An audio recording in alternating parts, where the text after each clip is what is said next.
선생님들 안녕하세요. 일반사회 김토끼 쌤입니다. 이번 시간에는 교직관과 학생관을 어떻게 정립하는지, 그리고 제가 읽었던 책을 바탕으로 어떤 학생관과 어떤 교직관을 그때 고민했었는지를 가지고 와봤습니다. 제가 여러 가지 책들을 읽으면서 이런 교직관, 이런 학생관을 가지고 생활해야겠다라고 정리한 내용들을 이번 시간에 말해보도록 하겠습니다. 사실 무작정 공부하는 것도 좋지만 면접에서 대부분의 답변은 그래서 네 학생관이 어떻게 되고 네 교사관이 어떻게 되는데 와 관련된 내용이라고 생각합니다. 그럴 때마다 어떻게 답변하면 좋을지에 대해서 고민했던 내용들을 한번 같이 살펴볼게요. 내가 되고 싶은 교사의 모습을 찾기입니다. 자, 내가 되고 싶은 교사가 무엇일까? 라는 생각을 해봤을 때요. 제가 제목을 각각 달아놨는데요. 먼저 첫 번째로는 학생의 다양성을 인정해주는 교사가 저는 되고 싶었습니다. 예를 들어서 백인, 백색의 학생들이 존재한다면 학생들은 모두가 독립된 인격체이고 나름대로 독특한 개성을 가진 존재이기 때문에 이 개성을 모두 다 인정해주는 선생님이 되자라는 게 가장 컸던 것 같아요. 그래서 있는 그대로의 모습을 인정하도록 노력하고 또 자신의 빛깔을 찾도록 도와주는 그런 선생님이 되면 어떨까라고 이때부터 고민을 했던 것 같습니다. 그래서 제가 지금 학교 현장에서도 한 명 한 명한테 일문일답 활동을 하고 있는데요. 각자 다 다른 생각들을 한 명 한 명 귀 기울여서 들어주고자 하는 것이죠. 30명이 있다면 그 30명이 모두 다른 생각을 하고 있기 때문에 두루뭉실한 게 아니라 각각의 생각을 들어보는 교사가 되고자 했습니다. 그래서 나 사용 설명서 활동과 같이 자신의 성격, 특징을 파악하고 수업에서 이를 충분히 활용할 수 있는 교사가 되겠다라고 이때 고민을 했고요. 실제 학기 초에 우리 반 학생들에게 나 사용법과 MBTI를 받아서 그런 것들을 감안해서 학생들과 대화하고자 노력했습니다. 즉, 교사의 인식에 따라서 학생들의 변화할 수 있는 가능성이 무궁무진함을 주의하고 주관적일 수 있는 감정을 진지하게 분석해 볼 수 있게 도우며 학생들의 가능성을 믿어주고 학생들이 성장할 수 있음을 믿는 교사가 되자라고 생각을 했던 것 같아요. 교사가 학생들의 다름을 인정하기 위해서는 폭넓은 사고와 기다림, 유연함, 신뢰를 갖도록 노력해야 하고요. 열린 사고로 나와 다른 사람을 바라볼 수 있는 마음의 여유를 가지도록 노력해야 한다라는 것을 그때 고민했었습니다. 배려와 존중이 있을 때 다름이 빛남을 강조해서 배려와 존중이 가득한 교실을 운영하고자 했고요. 이러한 다양성을 받아들이는 것이 민주주의 자체이며 교실 자체가 작은 사회가 될 수 있다라는 것을 학생들이 깨닫게 도와주자 이런 생각들을 정리해 놨었습니다. 두 번째로는 단 한 명의 아이도 포기하지 않는 교사인데요. 요건 경기도 그 기본 정책 또는 시책에 있었던 말이었습니다. 단 한 명의 아이도 포기하지 않는 교사가 되어라.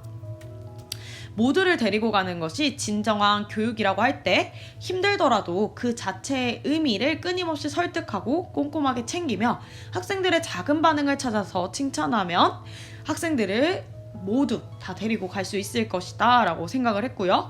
그래서 조바심을 내기보다는 기다릴 줄 아는 교사가 되고 싶다 라고 생각을 했습니다. 모둠 일기장에 일일이 학생들에게 답하며 소통하려고 노력하는 것 역시 학생 개개인에 집중을 하는 것이고요. 수업 시간에 과제를 던져주고 알아서 하라고 하기보다는 교사가 먼저 과제 수행에 본을 보이는 태도, 즉 모범 답안이라든지 가장 잘한 우수 사례 같은 것들을 꼭 보여주면서 이런 식으로 교사가 원하는 것이다 라는 것을 보여주고 수행할 수 있게끔 도움을 준다는 것이죠. 또 과제 하나하나에 간단하게라도 피드백을 주고 또 심화 학생에게는 심화 자료를, 그 다음에 보충 학생에게는 보충 자료를 주면서 각각 학생들 모두를 고려하는 교사가 되자고 다짐했었습니다. 또 부적응한 학생에게도 사소한 배려를 통해서 학생들이 학교에 나오는데 즐거움을 느끼게 해주자와 같은 것들을 고민했었고요. 거기서 가장 많이 사용될 수 있는 것들이 사제동행 아닐까 싶습니다. 교사와 학생이 만나서 스스로 라포를 형성하고 같이 영화를 보던, 청소를 하던, 취미활동을 나눠갔던 이런 것들을 하는 것이죠. 그렇게 거창한 것들이 아니더라도 사소한 역할을 부여한다거나 가정방문을 한다거나 수시로 전화를 통해 교사와 부모가 협력 지도한다거나 칭찬해 준다거나 우리가 생각했을 때 이런 것도 대안이 될 수 있어 하는 사소한 것들이 오히려 답이 되는 경우도 많이 있습니다. 즉 교사가 몸과 머리를 움직이는 만큼 학생들이 참여할 수 있다는 것을 깨닫고 단 한 명의 아이도 포기하지 않는 교육을 위해서 노력하겠다라고 생각한 것이죠. 세 번째로는 어려움이 있을 때 이를 기회 삼는 교사가 되겠다가 되겠습니다. 자, 이 말은 무엇이냐면요. 어려움이 생겼을 때 쉽게 포기하거나 부정적으로 생각하기보다는 오히려 내가 성장하고 배우고 아이들과 함께 무언가를 이뤄낼 수 있는 기회다라고 생각하는 긍정적인 교사가 되고 싶다는 것이었죠.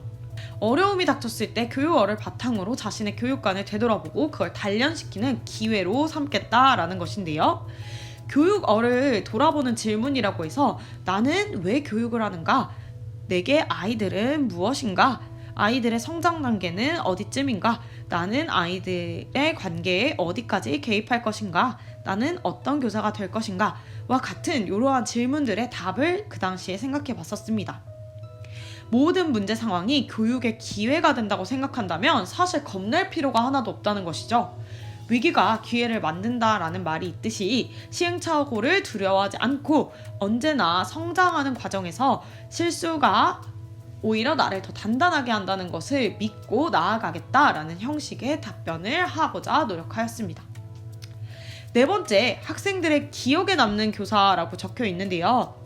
오랫동안 간직할 수 있는 추억을 만들어주는 교사가 되겠다라고 고민을 많이 했었습니다. 축제에 교사가 참여하여서 춤을 춰준다든지 학급 공동일기, 책거리, 칠판 그림, 칠판 편지, 손편지, 힐링타임, 교실 게임, 롤링페이퍼, 사제동행 등 학교에서 굉장히 다양한 활동을 하는 선생님들을 팔로우를 해서 이런 아이디어도 참 좋다. 나는 다음번에 이런 아이디어로 학생들에게 이벤트를 해줘야지. 이런 것들을 고민을 하는데 되게 도움이 많이 됐었습니다. 선생님들도 굉장히 훌륭하신 선생님들이 인스타를 활발하게 하시는 선생님들 계시거든요. 팔로우해서 내가 실제 이렇게 이벤트 해주면 참 좋겠다. 요거는 요렇게 바꿔서 적용해 볼 수 있겠다 하는 것들을 고민해 주시면 좋을 것 같습니다. 또한 공동체 의식을 높여줄 수 있는 활동으로 어떤 것들이 있나 생각해 봤을 때 단합대회, 체육대회, 이색 파티 같은 것들 또는 학기 말 시상식을 통해 모든 학생들이 주인공이 될 수 있도록 하겠다라는 것들을 생각해 놨고요. 실제로 얼마 전에 우리 마지막 등교일에 32명의 학생들에게 상장을 만들어서 주는 그런 활동도 했었습니다. 지금 생각해보면 이때 이런 기억들로 버틸 수 있었고 그 기억들이 지금의 저를 만들어준 것 같습니다. 선생님들도 지금 하는 활동들이 너무 귀찮고 도대체 내가 이런 것들을 왜 생각해내야 돼? 라고 생각하시지 마시고 나 진짜 현장에서 이렇게 하면 너무 좋겠다 라는 생각을 하시면서 버티시면 좋을 것 같습니다. 그 다음에 이제 다섯 번째는 배움 중심 수업을 실시하는 교사인데요. 저는 되게 수업을 잘하는 교사이면서도 학생들과 친한 교사가 되고 싶었습니다. 그래서 수업 측면에서는 다양한 학습자, 학생 중심의 수업을 운영하고자 했고요. 학생들의 경험을 수업에 녹여내는 교사가 되고 싶었습니다. 그래서 다문화 학생 순회지도 같은 것도 여기서 나오게 된 것이죠. 학생들의 경험을 최대한 수업에 녹여보자. 또 실생활 문제를 수업 시간에 직접 다루자. 논쟁 주제나 학생들이 좋아할 만한 주제를 다루자. 라는 것이 있었고요. 또 고차 사고력이나 미래 핵심 역량을 키울 수 있는 활동을 많이 하자. 학생들의 가능성을 인정하고 조력하고 안내하는 교사가 되자. 학생들의 무한한 잠재력을 믿고 성장 발전을 응원하는 교사가 되자. 교육과정을 조정하고 재해석하는 반성적 실천가가 되자. 같은 것들이 바로 제 수업과 관련된 포부였습니다. 자, 마지막으로 이제 어떤 교실을 운영할 거냐라고 한다면 배려와 존중이 가득한 교실을 운영하고자 하였는데요. 첫 번째로 학급 규칙을 위반하는 학생이 있다면 진정으로 도와주려는 분위기, 회복적 생활교육을 통해서 이 학생이 우리의 서클에 우리의 이 규칙을 지키게끔 할 수 있게끔 도와주는 역할을 하자라는 게 큰 틀이었습니다. 꾸짖거나 혼내거나 화내거나 하는 교사가 아니라 회복해서 다시 우리 공동체에서 함께 생활할 수 있도록 돕자라는 것이었고요. 두 번째로는 학급이라는 공간에서 재미있게 살아가는 주도적인 집단을 만들어주자. 즉 애들이 학교 오는 과정이 즐겁고 학교에서 행복함을 느낄 수 있게 하자라는 게 큰 틀이었던 것 같습니다. 또 세 번째로는 아침 맞이하기 활동도 어디든지 사용할 수 있는 활동 중에 하나인데요. 학생들이 아침에 되게 기분 안 좋게 등교할 수도 있는데 아침마다 교사가 밝게 맞이해주고 인사해주고 미리 히터 같은 것도 틀어놓고 대기하는 그런 사소한 배려를 보이고자 했습니다. 네 번째로는 수업 시간에 확장적, 개방적 발문을 통해 허용적 분위기를 조성한다인데요. 제가 수업 나눔에서 얘기했던 많은 틀들이 다 여기에 녹아 있습니다. 맞죠?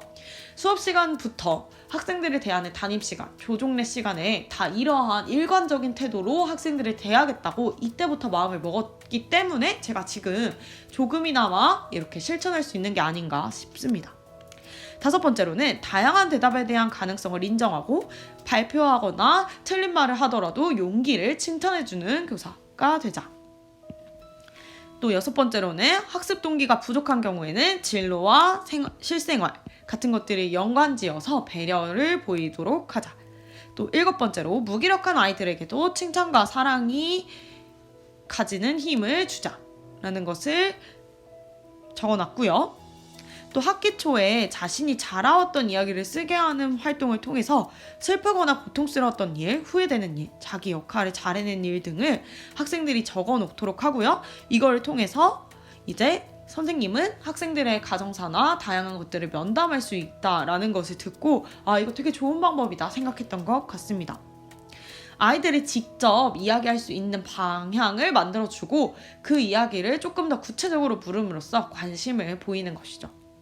아홉 번째로는 학급 행사를 하는 경우에 공동체를 튼튼하게 하고 친밀한 관계를 지속적으로 발전시키기 위한 것임을 깨닫게 하며 구성원들 간의 관계를 서로 성장할 수 있도록 돕는 것 같은 것들을 생각해 봤고요. 열 번째로는 학급 운영 시 학급 구성원으로서 하는 활동의 필요성을 인지시키는 것. 저는 무언가를 하기 위한 가장 큰 동기는 내가 이걸 왜 해야 되고 이게 내 삶에 어떻게 도움이 되는지에 되게 큰 초점을 두는 사람입니다. 그렇기 때문에 이런 동기 활동을 가장 많이 중요시 여겼고요. 그래서 수업 시연을 할 때에도 수업 학습 동기, 생각 열기 같은 부분을 제일 공들여서 제일 열심히 했던 것 같습니다. 선생님들도 선생님들만의 수업 방식이 있고 선생님들만의 교육관이 있을 것이라고 생각합니다. 그런 것들을 최대한 구체적으로 적어보는 것이 나중에 교직 생활에도 또 2차 면접, 수업 시연, 수업 나눔에도 큰 도움이 되신다는 것을 알아주시면 좋을 것 같습니다. 이제 문제 해결 대화나 비폭력 대화가 나와 있는데요. 이런 것들은 이제 면접에서도 굉장히 많이 활용되는 주제 중에 하나입니다. 문제 해결 대화 방법은 첫 번째, 문제가 무엇인지 확인을 하고요. 두 번째, 브레인스토밍을 통해서 가능한 한 해결책이 뭐가 있는지 본 다음에 세 번째, 그 해결책을 평가하고요. 모두가 함께 최선의 대안을 결정합니다. 그러고 나서 이러한 해결책을 실행하는 도중에 나타난 새로운 문제점 등을 해결할 방안을 고민하고요. 해결책이 문제에 얼마나 해결을 해주었는지 평가하는 시간을 갖는 것이죠.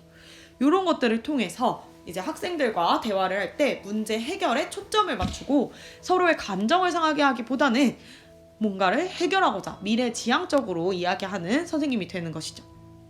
그 다음에 또 다양한 프로그램들 여기 적어놓은 것들은 제가 인스타에서 봤거나 책에서 봤거나 선생님들이 되게 하시는 활동 중에서 좋을 것 같은 활동들을 적어놨던 것인데요.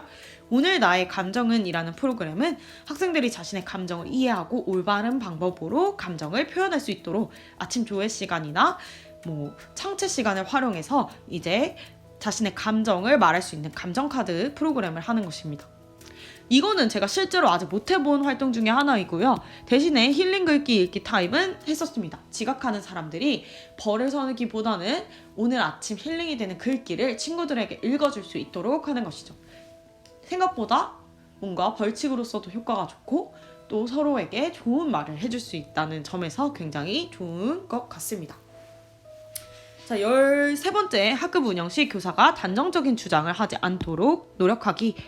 무언가 학생들에게 단정적인 말을 한다는 것 자체가 저는 되게 위험한 행동이라고 생각을 했습니다. 제가 말한 대로 학생들이 될 수 있잖아요. 로젠탈 효과라는 게 있듯이 학생들에게 내가 많은 기대를 할수록 그 기대한 것보다 더 많은 것을 해낼 수 있는 것 같았어요. 학생들이. 그렇기 때문에 뭔가 단정적으로 넌 이거 못할 거야? 넌 이거 어렵겠지? 약간 이런 식의 부정적인 단정은 짓지 않도록 하고자 노력하였습니다.